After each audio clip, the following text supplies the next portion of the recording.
ஓம் சாந்தி. August 29, August 31, 2025. அவ்யக்த பாப்தாதா, மதுபன்.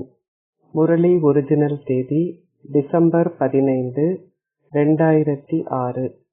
நினைவு சுரூபமாக ஓர் அனுபவசாலி ரூபம் ஆகுங்கள். திறமை சித்தி எய்தி துரித கதியுடன் ஒரு வினாடியில் மாற்றத்தை ஏற்படுத்துங்கள். இன்று பாப்தாதா எங்குமுள்ள குழந்தைகள் அனைவருடைய நெற்றிகளிலும் பிரகாசிக்கும் விசேஷமான பாக்ய ரேகைகள் 3 பார்க்கின்றார். ஒவ்வொருவரின் நெற்றியும் இந்த பாக்ய ரேகைகளால் பிரகாசிக்கின்றது. ஒன்று இறை பராமரிப்பு என்ற பாக்ய ரேகை. இரண்டாவது, மேன்மையான ஆசிரியரிடமிருந்து நீங்கள் பெற்றுள்ள கற்பித்தல்களின் பாக்ய ரேகை. மூன்றாவது, நீங்கள் சத்குருவிடமிருந்து பெற்றுள்ள ஸ்ரீமத் என்ற பாக்ய ரேகை. உண்மையில் உங்கள் அனைவரிடமும் அளவற்ற பாக்கியம் உள்ளது. அப்படி இருந்தும் பாபா இன்று குறிப்பாக இந்த 3 ரேகைகளையும் பார்க்கின்றார். நீங்களும் உங்களின் நெற்றிகளில் பிரகாசிக்கும் ரேகைகளை அனுபவம் செய்கின்றீர்கள் தானே? அதி மேன்மையான ரேகை இறை அன்பின் பராமரிப்பின் ரேகையாகும். எப்படி தந்தை அனைவரிலும் அதி உயர்ந்தவராக இருக்கின்றாரோ அவ்வாறே இறைவனின் பராமரிப்பே அனைத்திலும் அதி உயர்ந்த பராமரிப்பாகும். எனவே வெகு சிலரே இந்த பராமரிப்பை பெறுகிறார்கள். எனினும் நீங்கள் அனைவரும் இந்த பராமரிப்பிற்கு தகுதி வாய்ந்தவர்கள் ஆகியுள்ளீர்கள். இந்த பராமரிப்பானது குழந்தைகளான உங்களால் மட்டுமே பெறப்பட்டுள்ளது. அத்துடன் கல்பம் முழுவதிலும் ஒரு முறை மட்டுமே பெறப்பட்டுள்ளது. நீங்கள் அதை இப்பொழுது பெறவில்லை என்றால் உங்களால் அதை ஒரு பொழுதும் பெற முடியாது. இந்த இறை பராமரிப்பு, இறை அன்பு, இறை பேறுகள் பல மில்லியன்களில் கைப்பிடி அளவினரான ஆத்மாக்களான உங்களால் மட்டுமே அனுபவம் செய்யப்படுகின்றன. நீங்கள் அனைவரும் அனுபவசாலிகள் தானே? உங்களுக்கு இந்த அனுபவம் உள்ளதா? நீங்கள் பராமரிப்பையும் இந்த கல்வியையும் அத்துடன் ஸ்ரீமத்தையும் அனுபவம் செய்துள்ளீர்கள். நீங்கள் அனுபவசாலி ரூபங்கள். எனவே உங்களால் சதா இந்த பாக்ய நட்சத்திரம் உங்களின் நெற்றியில் பிரகாசிப்பதை காண முடிகின்றதா? அனைத்து நேரத்திலுமா? அல்லது பிரகாசிக்கும் நட்சத்திரம் சில நேரங்களில் சிறிது மங்கி விடுகின்றதா? அது மங்க அனுமதிக்காதீர்கள். பிரகாசிக்கும் நட்சத்திரம் மங்கினால் அதற்கான காரணம் என்னவென்று உங்களுக்கு தெரியுமா? நீங்கள் நினைவு சுரூபங்கள் ஆகுவதில்லை என்பதே பாப்தாதா கண்ட அந்த காரணமாகும். நீங்கள் ஓர் ஆத்மா என நீங்கள் நினைக்கின்றீர்கள். ஆனால் நீங்கள் அந்த எண்ணத்தின் சுரூபம் ஆகின்றீர்கள். அதன் விழிப்புணர்வின் சுரூபமாக எந்தளவிற்கு ஆகுவதில்லை. நீங்கள் சதா நினைவின் சுரூபமாக ஆகாதவரை உங்களிடம் சக்தி இருக்க முடியாது. ஏனென்றால் இந்த விழிப்புணர்வானது சக்தியை ஏற்படுத்தும். நினைவின் சொரூபம் சக்தி சொரூபமாக இருக்கும். இதனாலேயே இந்த பாக்ய நட்சத்திரம் குறைவாக பிரகாசிக்கிறது. நீங்கள் நீண்ட காலத்திற்கு என்னவாக இருக்கின்றீர்கள் என உங்களையே கேட்டு பாருங்கள். அது எண்ணத்தின் சொரூபமா அல்லது விழிப்புணர்வின் சொரூபமா? எண்ணத்தின் சொரூபம் ஆகுவதன் மூலம் நான் இது, நான் இது, நான் இது என நீங்கள் மிக நன்றாக நினைக்கின்றீர்கள். எவ்வாறாயினும் அந்த விழிப்புணர்வின் சொரூபமாக இல்லாதிருப்பதனால் வீணான எண்ணங்களும் சாதாரணமான எண்ணங்களும் உங்களின் சிந்தனையில் கலந்து விடுகின்றன. உண்மையில் நீங்கள் அதை பார்த்தால் உங்களின் அனாதியான ரூபம் விழிப்புணர்வினதும் சக்தியினதும் ரூபம் ஆகும். உங்களின் ரூபம் எண்ணங்களால் ஆனதல்ல, ஆனால் அது சொரூபமாக உள்ளது. ஆரம்பத்திலும் இந்த நேரத்தில் விழிப்புணர்வின் சொரூபமாக இருப்பதன் வெகுமதியை நீங்கள் பெறுகின்றீர்கள். எனவே அனாதியாகவும் ஆதியாகவும் நீங்கள் விழிப்புணர்வின் சுரூபமாகவே இருக்கின்றீர்கள். பின்னர் இந்த நேரத்திலும் இறுதியில் அத்துடன் சங்கம யுகத்திலும் நீங்கள் விழிப்புணர்வின் சுரூபம் ஆகின்றீர்கள். எனவே முக்காலங்களிலும் ஆரம்பத்திலும் அனாதியாகவும் இறுதியிலும் நீங்கள் விழிப்புணர்வின் சுரூபமாக இருக்கின்றீர்கள். நீங்கள் எண்ணங்களின் சுரூபம் அல்ல. இதனாலேயே பாப்தாதா உங்களுக்கு முன்னரும் கூறியுள்ளார், தற்சமயம் அனுபவசாலி ரூபம் ஆகுவதே மேன்மையான ஸ்திதியாகும். நீங்கள் உங்களை ஓர் ஆத்மாவாக கருதுகின்றீர்கள். உங்களிடம் இறை பேறுகள் உள்ளன. ஆனால் இதை புரிந்து கொள்வதற்கும் அதை அனுபவம் செய்வதற்கும் இடையில் பெரியதோர் வேறுபாடு உள்ளது.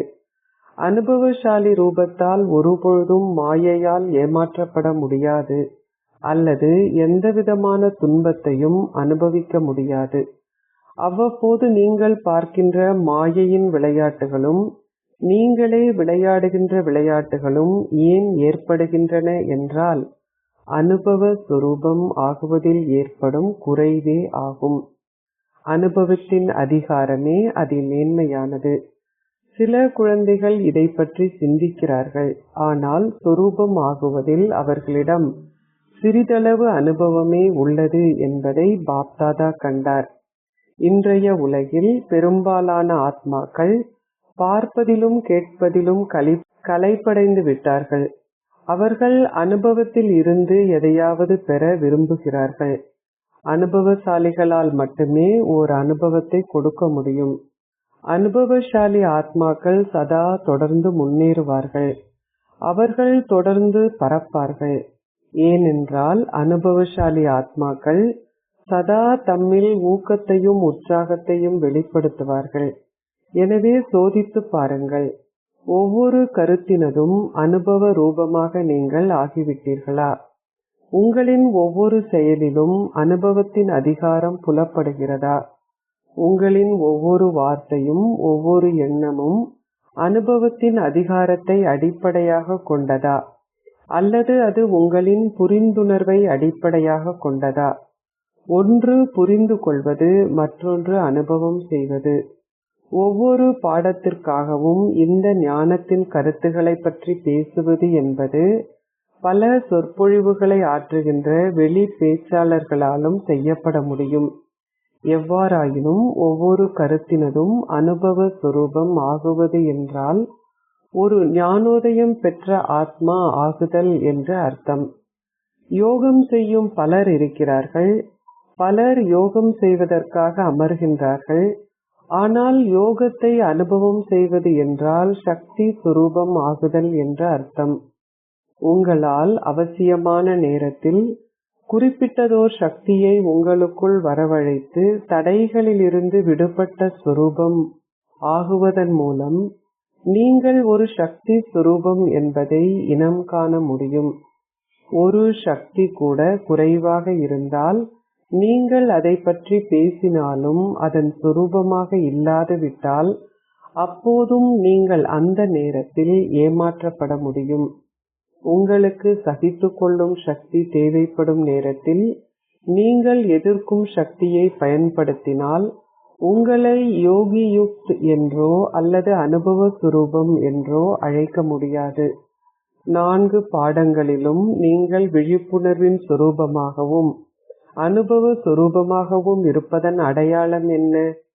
உங்களின் ஸ்திதியில் நீங்கள் ஒரு கருவியாக இருக்கும் விழிப்புணர்வை கொண்டிருப்பீர்கள். உங்களின் மனோபாவத்தில் உங்களிடம் சதா தூய உணர்வுகளையும் ஆத்ம உணர்வுகளையும் தன்னலமற்ற உணர்வுகளையும் கொண்டிருப்பீர்கள். சூழலிலும் உறவு முறைகளிலும் தொடர்புகளிலும் நீங்கள் எப்பொழுதும் பணிவாக இருப்பீர்கள். உங்களின் வார்த்தைகள் தூயதாகவும் மென்மையானதாகவும் இருக்கும். அனுபவசாலி ரூபமாக இருக்கும் ஒருவருக்கு இந்த சிறப்பு இயல்புகள் ஒவ்வொரு கணமும் இயல்பான சுபாவமாக இருக்கும். இயல்பான சுபாவம் தற்சமயம் சில குழந்தைகள் சில நேரங்களில் கூறுகிறார்கள், நான் இதை செய்ய விரும்பவில்லை, ஆனால் இது எனது பழைய சுபாவம். உங்களின் சுபாவம் இயல்பாகவே அந்த பணியை செய்யும். நீங்கள் அதை பற்றி சிந்திக்கவும் அவசியமில்லை. உங்களின் சுபாவம் இயல்பாகவே அந்த பணியை செய்யும். எனவே உங்களையே சோதித்துப் பாருங்கள். எனது இயல்பான சுபாவம் என்ன? எனது பழைய சுபாவத்தின் சிறிதளவு சுவடேனும் எனக்குள் இருந்தால் அதை மீண்டும் மீண்டும் பயன்படுத்துவதன் மூலம் அது உறுதியான சமஸ்காரம் ஆகிவிடுகிறது. உங்களின் பழைய சுபாவத்தையும் பழைய சமஸ்காரங்களையும் முடிப்பதற்கு நீங்கள் இதை செய்ய விரும்பினாலும் உங்களால் அதை செய்ய முடியாமல் உள்ளது. அதற்கான காரணம் என்ன? நீங்கள் அனைத்தையும் பற்றி ஞானம் நிறைந்தவர்கள் ஆகி உள்ளீர்கள்.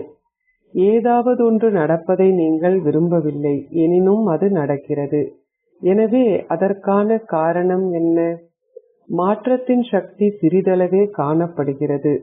உங்களில் பெரும்பாலானோரில் மாற்றத்தின் சக்தி குறைவாகவே இருப்பது புலப்படுகிறது. நீங்கள் அதை பற்றி புரிந்து கொள்கிறீர்கள், அதை பற்றி பேசுகின்றீர்கள். மாற்றத்தின் சக்தி என்ற தலைப்பில் எழுதச் சொன்னால் அல்லது ஒரு சொற்பொழிவு ஆற்றச் சொன்னால் நீங்கள் அனைவரும் மிகவும் கெட்டிக்காரர்களாக இருப்பதையும் உங்களால் மிக நல்ல சொற்பொழிவுகள் ஆற்றக்கூடியதாக இருப்பதையும் அதை பற்றி மிக நன்றாக எழுதக்கூடியதாக இருப்பதையும் பாப்தாதா உணர்கின்றார். அதன் பின்னர் மற்றவர்கள் வந்தால் உங்களால் அவர்களுக்கு மிக நன்றாக விளங்கப்படுத்தக்கூடியதாகவும் உள்ளது. கவலைப்படாதீர்கள், அதை மாற்றிவிடுங்கள்.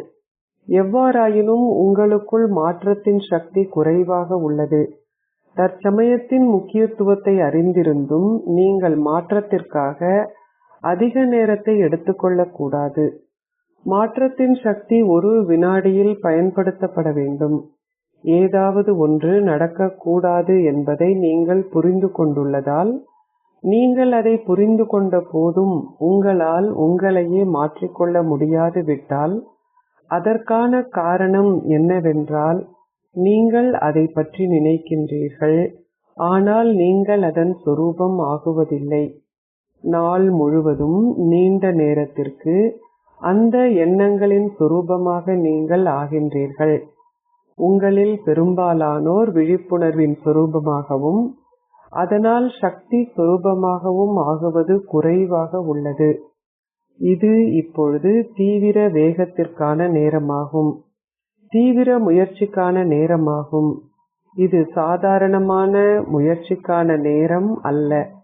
ஒரு வினாடியில் மாற்றம் என்றால் நீங்கள் விழிப்புணர்வின் சொரூபம் ஆகுவதன் மூலம் ஒரு வினாடியில் எதிர்மறையான மற்றும் வீணான எண்ணங்களில் இருந்து நீங்கள் விடுபட வேண்டும். ஏன்?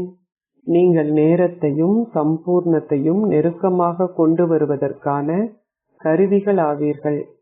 அதனால் தற்போதைய நேரத்தின் முக்கியத்துவத்திற்கு ஏற்ப ஒவ்வொரு அடியிலும் பல மில்லியன் மடங்குகள் அமிழ்ந்துள்ளன என்பதை நீங்கள் அறிந்திருப்பதனால் நீங்கள் அதை அதிகரிக்க வேண்டும் என்ற விழிப்புணர்வை உங்களின் புத்தியில் வைத்திருக்கின்றீர்கள்.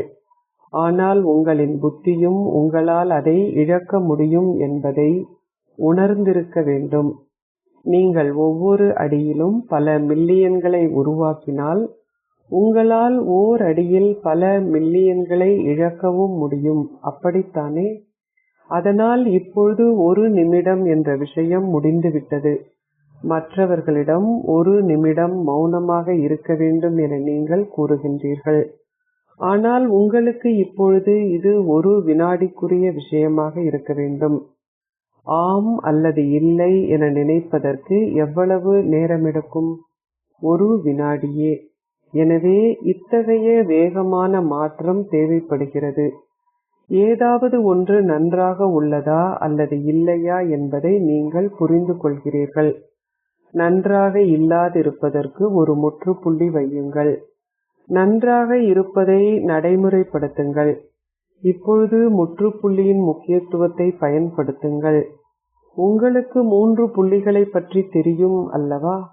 எவ்வாறாயினும் சரியான நேரத்தில் புள்ளியை முற்றுப்புள்ளியை பயன்படுத்துங்கள். விஞ்ஞானிகள் இப்பொழுது அனைத்தையும் விரைவாக செய்கிறார்கள்.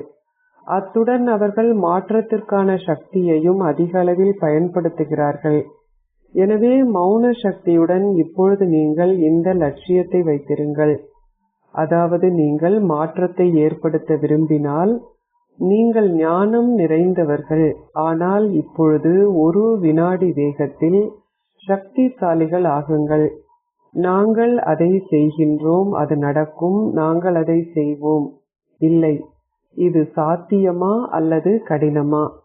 ஏனென்றால் இறுதி கணத்தில் அது ஒரு வினாடிக்குரிய பரீட்சையாகவே இருக்கும், ஒரு நிமிடத்திற்கான பரீட்சை அல்ல. ஆனால் நீண்ட காலத்திற்கு ஒரு வினாடிக்குரிய பயிற்சி உங்களுக்கு இருந்தால் மட்டுமே உங்களால் ஒரு வினாடியில் திறமை சித்தி எய்த முடியும். நீங்கள் இறை மாணவர்கள், நீங்கள் இந்த இறை கல்வியை கற்கின்றீர்கள். நீங்கள் நிச்சயமாக திறமை சித்தி எய்த வேண்டும். எனவே நீங்கள் சித்தி அடைவதற்கான மதிப்பெண்களை மட்டும் பெற்றால் என்ன நடக்கும்? திறமை சித்தி. நீங்கள் என்ன லட்சியத்தை வைத்திருக்கின்றீர்கள்? நீங்கள் திறமை சித்தி அடைய வேண்டும் என நம்புபவர்கள் உங்களில் கைகளை உயர்த்துங்கள். திறமை சித்தி. திறமை என்ற வார்த்தையை கீழ்கோடிடுங்கள். அச்சா, எனவே இப்பொழுது நீங்கள் என்ன செய்ய வேண்டும்? ஒரு நிமிடத்தில் ஒரு மோட்டார் என்பது பொதுவானது. இது இப்பொழுது ஒரு வினாடிக்குரிய விஷயமாகும். ஆம், பஞ்சாபை சார்ந்தவர்களே, இது ஒரு வினாடிக்குரிய விஷயமாகும். இதில் யார் முதலாம் இலக்கத்தில் வருவார்கள்? பஞ்சாப். இது என்ன பெரிய விஷயம்? நீங்கள் இத்தகைய போதையுடன் பேசுகின்றீர்கள். நீங்கள் இத்தகைய போதையுடன் மிக நன்றாக பேசுகின்றீர்கள். அதை பாப்தாதா கேட்கும் பொழுது அவர் மிகவும் மகிழ்ச்சி அடைகின்றார். நீங்கள் கூறுகின்றீர்கள், இது என்ன பெரிய விஷயம்? ஏனென்றால் பாப்தாதா எங்களுடன் இருக்கின்றார். எனவே அதிகாரி உங்களுடன் இருக்கின்றார். இப்பொழுது நீங்கள் என்ன செய்ய போகின்றீர்கள்? நீங்கள் இப்பொழுது தீவிர முயற்சியாளர்கள் ஆக வேண்டும். நீங்கள் சேவை செய்கின்றீர்கள். சேவை செய்யாமல் நீங்கள் வேறு எதை செய்ய போகின்றீர்கள்? எதுவும் செய்யாமல் அமர்ந்திருக்க போகின்றீர்களா? சேவையே பிராமண ஆத்மாக்களின் தர்மமும், அதாவது மதமும் கர்மமும் செயலும் ஆகும். எவ்வாறாயினும் இப்பொழுது சேவை செய்வதுடன் கூடவே சக்தி சுரூபம் ஆகுங்கள். சேவை செய்வதற்காக நீங்கள் காட்டுகின்ற ஊக்கத்தினதும் உற்சாகத்தினதும் அளவை பார்த்து பாப்தாதா மகிழ்ச்சியடைந்து உங்களை பாராட்டுகின்றார். எவ்வாறாயினும் எப்படி உங்கள் சேவைக்கான கிரீடத்தை பெற்றிருக்கின்றீர்களோ, நீங்கள் கிரீடங்களை அணிந்துள்ளீர்கள். அதாவது இளைஞர் குழு ஒரு கிரீடமும் பட்டியும் அணிந்திருந்தார்கள். அவர்கள் எப்படி இருக்கின்றார்கள் என பாருங்கள். அதேபோல் இப்பொழுது விழிப்புணர்வின் சுரூபமாக இருக்கும் கிரீடத்தை அணிவதன் மூலம் அனைவருக்கும் காட்டுங்கள், இது இளைஞர் குழு அல்லவா? எனவே நீங்கள் என்ன அற்புதத்தை செய்வீர்கள்? சேவையில் முதல் இலக்கம், சக்தி சுரூபம் ஆகுவதில் முதல் இலக்கம். செய்தியை வழங்குவதும் பிராமண வாழ்க்கையின் தர்மமும் கர்மமும் ஆகும். ஆனால் பாப்தாதா இப்பொழுது உங்களுக்கு மாற்றத்திற்கான பொறிமுறையை வேகமாக்குங்கள் என்ற சிக்னலை வழங்குகின்றார். இல்லாதுவிட்டால் உங்களுக்கு திறமை சித்தி அடைவது கடினமாகிவிடும். நீண்ட கால பகுதிக்கு இதை பயிற்சி செய்வது அவசியம்.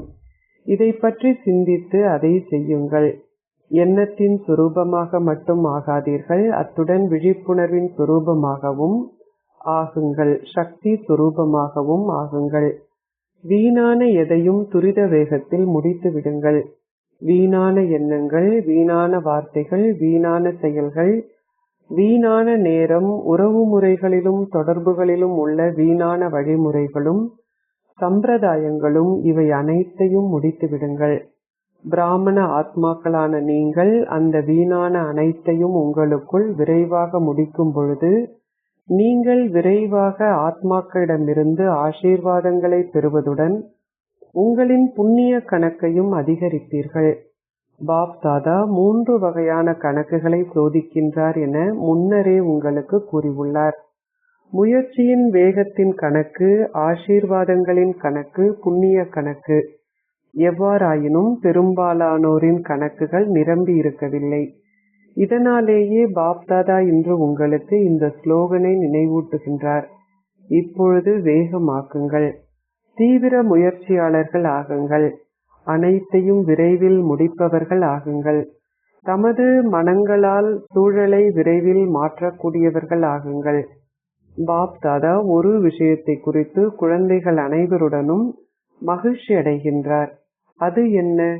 உங்கள் அனைவருக்கும் தந்தையின் மீது உங்களின் இதயபூர்வமான ஆழ்ந்த அன்பு உள்ளது.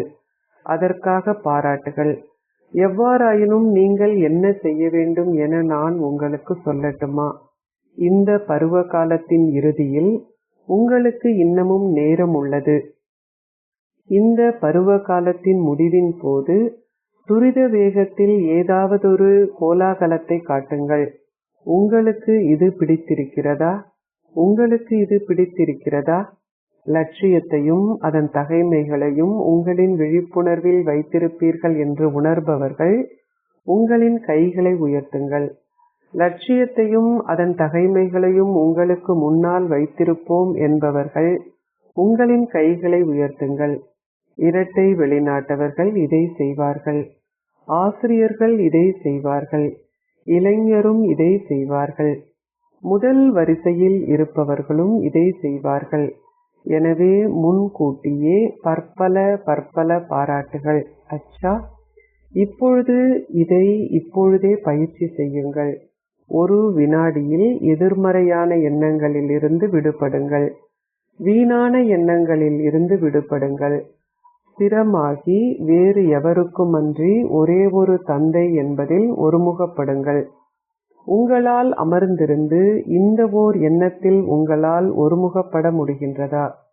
வேறு எந்த எண்ணங்களும் இருக்கக்கூடாது. ஒரே ஒரு எண்ணத்தில் ஒருமுகப்படும் அனுபவத்துடன் அமர்ந்திருங்கள். நேரத்தை எடுக்காதீர்கள்.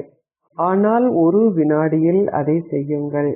அச்சா, எங்குமிருந்து விசேஷமான அன்பையும் நினைவுகளையும் அனுப்பி வைத்துள்ள குழந்தைகள் அனைவருக்கும் அந்த ஒரே ஒரு குழந்தையும் உங்களின் பெயரால் தனிப்பட்ட முறையில் அன்பையும் நினைவுகளையும் இதயபூர்வமான ஆசீர்வாதங்களையும் ஏற்றுக்கொள்ளுங்கள்.